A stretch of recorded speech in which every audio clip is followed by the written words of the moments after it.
بسم الله الرحمن الرحيم. ولا تنكحوا المشركات حتى يؤمن، ولأمة مؤمنة خير من مشركة ولو أعجبتكم، ولا تنكحوا المشركين حتى يؤمنوا، ولعبد مؤمن خير من مشرك ولو أعجبكم، أولئك يدعون إلى النار والله يدعو إلى الجنة والمغفرة بإذنه، ويبين آياته للناس لعلهم يتذكرون.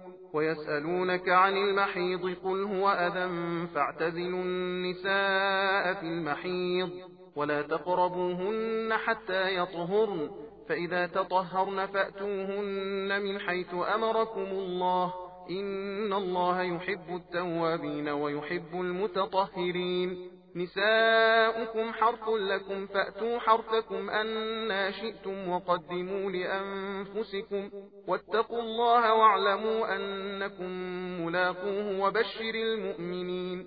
ولا تجعلوا الله عرضة لأيمانكم أن تبروا وتتقوا وتصلحوا بين الناس والله سميع عليم.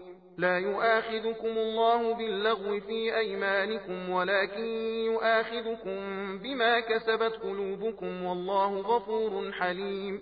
للذين يؤلون من نسائهم تربص 4 أشهر، فإن فاءوا فإن الله غفور رحيم، وإن عزموا الطلاق فإن الله سميع عليم.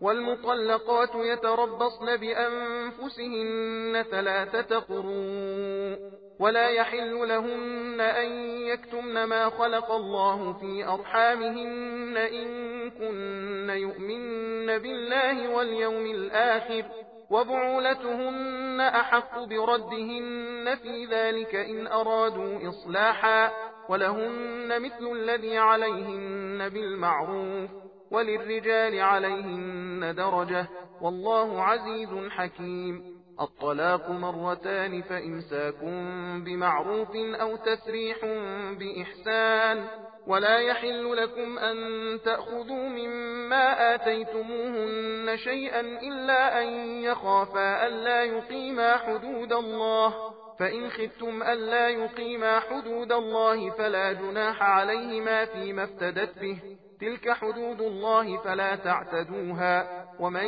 يتعد حدود الله فأولئك هم الظالمون.